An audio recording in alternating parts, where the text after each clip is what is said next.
Hello students, class ninth. आज देखिए हम एक्सरसाइज के क्वेश्चंस लगाएंगे। आज हम क्लास नाइन्थ के जो रियल नंबर्स अभी हम लोग डिस्कस कर रहे थे, उस रियल नंबर्स में देखिए जो पहला क्वेश्चन है उसमें कह रहा है कि is zero a rational number. क्या ज़ीरो एक रेशनल नंबर है? Can you right it in the form of P by Q. क्या आप इसे p बाई क्यू के फॉर्म में लिख सकते हैं कि नहीं लिख सकते हैं?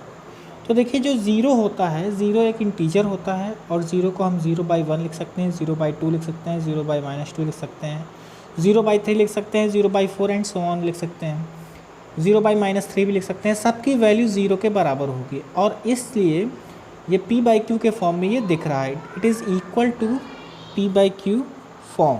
ये p बाई क्यू के फॉर्म में है जिसमें q हमारा ज़ीरो के बराबर नहीं है। अब ये ज़ीरो के बराबर जब नहीं है तो इसको हम रेशनल नंबर कह सकते हैं p बाई क्यू। यहाँ p हमारा न्यूमरेटर है और q डिनोमिनेटर है। बस यही इसका सोल्यूशन है। अगला क्वेश्चन देखेंगे, find 6 rational numbers between 3 and 4। 3 और 4 के बीच में 6 रेशनल नंबर हमें लिखने हैं। दूसरा क्वेश्चन देखें, 6 रेशनल नंबर्स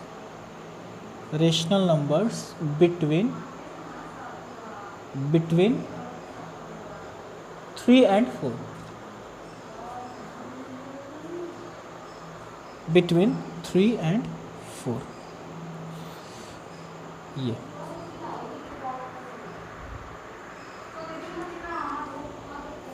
तो देखिए दो नंबर के बीच में, दो रेशनल नंबर के बीच में आप सब लोग जानते ही हैं कि इनफाइनाइट रेशनल नंबर होता है। तो कई तरीका है लिखने का। जैसे दोनों को जोड़ दें, 3 और 4 को, 3 + 4 7 होता है, उनको 2 से डिवाइड कर दें, यानी 7/2 is the rational number between them. फिर 7/2 और 4 को जोड़ दें, उनके बीच में भी एक रेशनल, और बाई 2 कर दें, उसके बीच में भी एक रेशनल नंबर मिल जाएगा। इस तरीके से हमें रेशनल नंबर्स इनफाइनाइट मिल सकते हैं। आइए हम लोग सिंपल वे में देखते हैं कैसे निकालेंगे। हम लोग 3 को 3/1 लिखेंगे, इसको किसी बड़े नंबर से मल्टीप्लाई कर लेते हैं न्यूमरेटर और डिनोमिनेटर में। जैसे 6 पूछा है तो आप 7 से मल्टीप्लाई कर दीजिए न्यूमरेटर और डिनोमिनेटर को, तो ये आ जाएगा 21/7। और जब 4 को डिवाइड करेंगे हम लोग, मल्टीप्लाई और डिवाइड 7 से, तो ये आ जाएगा आपका 4/1 है ना, ये 28/7 ये आ जाएगा। अब देखिए 21/7 और 28/7 में डिनोमिनेटर आपका सेम आ गया। जब डिनोमिनेटर सेम आ गया तो बस न्यूमरेटर को आप चेंज करते रहेंगे, और आपको नंबर मिलता रहेगा। जैसे न्यूमरेटर 21 से बड़ा सोचिए 22, तो 22/7, 23/7 और 24/7, 24/7 और 25/7, 26/7 और 27/7।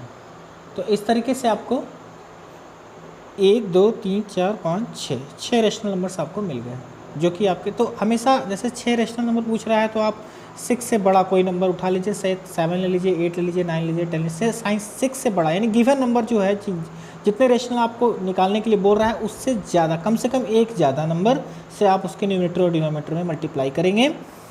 और फिर उसके बाद उसके डिनोमिनेटर को जब इक्वल देख लेंगे कि दोनों का डिनोमिनेटर भी इक्वल हो गया है, तो आप उसमें से न्यूमरेटर को बढ़ाते चले जाएंगे और डिनोमिनेटर सेम रखते चले जाएंगे, रेशनल नंबर आता चला जाएगा। It is a very simplest way to find out the rational numbers. अगला क्वेश्चन देखते हैं। जैसे क्वेश्चन है अगला कि राइट 5 रेशनल नंबर्स बिटवीन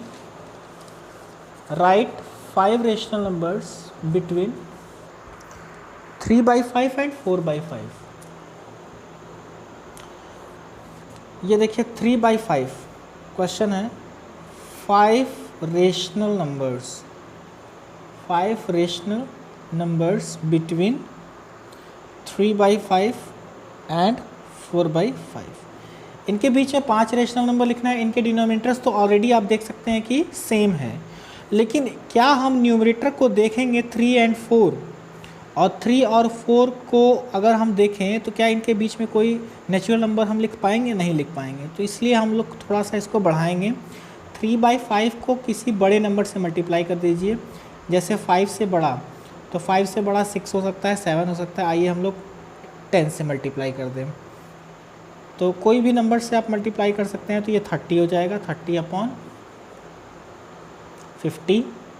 दूसरा रेशनल नंबर आपका जैसे 4/5 है, इसको भी 10 से मल्टीप्लाई, 10 से डिवाइड करेंगे तो ये 40/50। अब देखिए बहुत, ये नंबर 3/5 और 4/5 कन्वर्ट होकर 30/50 और 40/50 आ गया। अब इनके बीच में बड़े आराम से आप 5 नंबर चूज़ कर लेंगे, कोई भी 30 से बड़ा।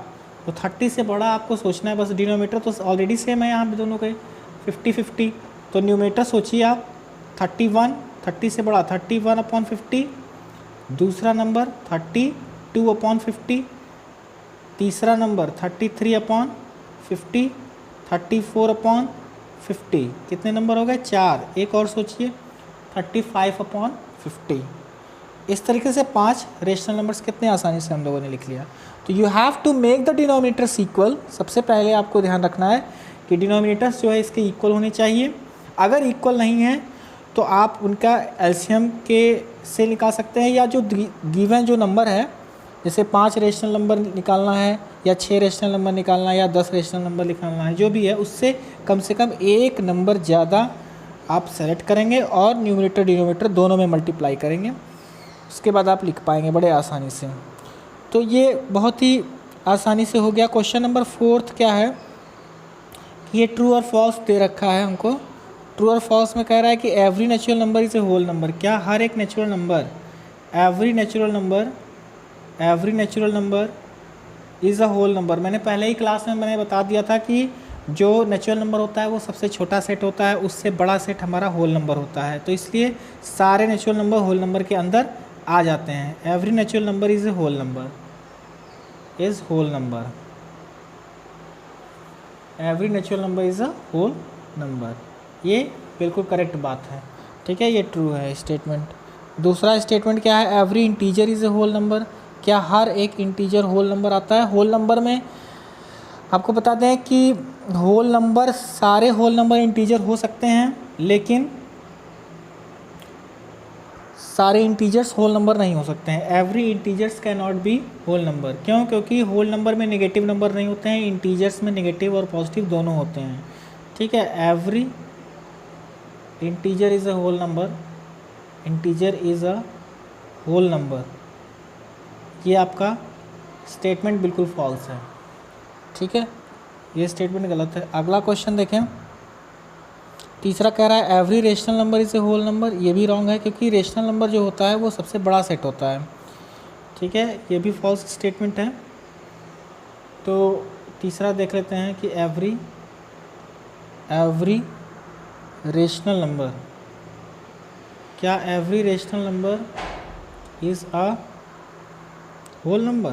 क्या हर एक रेशनल नंबर होल हो सकता है? रेशनल नंबर में तो p/q होता है, p/q के फॉर्म में। p/q के फॉर्म में का मतलब ये हो गया जैसे 1/2, 1/3, उसमें फ्रैक्शंस भी होंगे, ठीक है।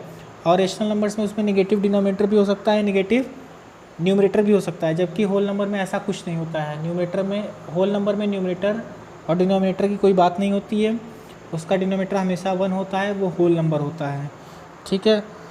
इसलिए ये जो है स्टेटमेंट हमारा फॉल्स कहलाएगा, ये स्टेटमेंट फॉल्स है, ठीक। तो इस तरीके से हम लोगों ने ये क्वेश्चन नंबर 3 भी कंप्लीट कर लिया। और इसके आगे के जो क्वेश्चंस हैं वो वेन डायग्राम बेस्ड क्वेश्चंस हैं, वो काफ़ी इजी है। हमने पहले ही इसके बारे में बता दिया था कि आपको ड्रॉ करना है सेट में कि नेचुरल नंबर एक नेचुरल नंबर का सेट होता है। देखिए छठा क्वेश्चन जो है, क्वेश्चन नंबर 5 है, ये क्वेश्चन नंबर नहीं, ये तो ख़त्म हो गया आई थिंक, हाँ ठीक है, ये ख़त्म हो गया। ये 5 ही क्वेश्चन थे इसमें, नहीं सॉरी 4 क्वेश्चन ना, 4 क्वेश्चन ही थे कि इसमें, ये एक्सरसाइज कंप्लीट हो गया। तो स्टूडेंट्स ये जान लीजिए कि जो मैं बढ़ा रहा था आपको पिछले क्लास में कि ये नेचुरल नंबर का सेट होता है, इससे बड़ा होल नंबर का सेट होता है, इसके बड़ा जो है, इससे बड़ा आपका इंटीजर आता है, इसको ध्यान रखेंगे, इंटीजर्स का सेट आता है। और इंटीजर से बड़ा कौन सा सेट होता है? वो रेशनल नंबर का होता है। रेशनल या इरेशनल, यही कहीं इरेशनल भी लिख लेंगे हम लोग। ये रेशनल नंबर आता है, इरेशनल नंबर एकदम सेपरेट टाइप का नंबर होता है, वो किसी में नहीं आता है, ठीक है। वो किसी भी नेचुरल नंबर, ना वो नेचुरल नंबर कहलाता है ना तो होल नंबर कहलाता है। वो अलग टाइप का नंबर होता है। रेशनल नंबर से बड़ा जो नंबर होता है वो रियल नंबर होता है, जो हम लोग पढ़ रहे हैं। तो रियल नंबर के केस में हम लोग हर तरीके के नंबर पढ़ लेते हैं। हाँ, रियल नंबर में जब आप पढ़ेंगे तो रियल नंबर में आपका ये इरेशनल नंबर ज़रूर आ जाएगा, याद रहे। रियल नंबर में इरेशनल और रेशनल दोनों आ जाते हैं। तो बल्कि रियल नंबर की डिफिनीशन भी यही होती है कि the collection of all the rational and irrational numbers are called real numbers. ठीक है स्टूडेंट्स, तो उम्मीद करते हैं कि ये आपको जो है एक्सरसाइज बड़े आसानी से समझ में आ गया होगा। और अगले क्लास में हम लोग जो है कि पढ़ेंगे एक्सरसाइज 1.2। इसमें भी बहुत छोटे छोटे क्वेश्चंस हैं। रिप्रेजेंटेशन ऑफ रेशनल नंबर्स के बारे में हम लोग पढ़ लिए हैं कि कैसे नंबर लाइन पे रिप्रेजेंट करते हैं। कुछ क्वेश्चंस हमारे जो है एनसीईआरटी के भी हैं, उनको भी पढ़ लेंगे हम लोग कैसे रिप्रेजेंट किया जाता है। और बहुत ही जल्दी ये चैप्टर भी ख़त्म हो जाएगा।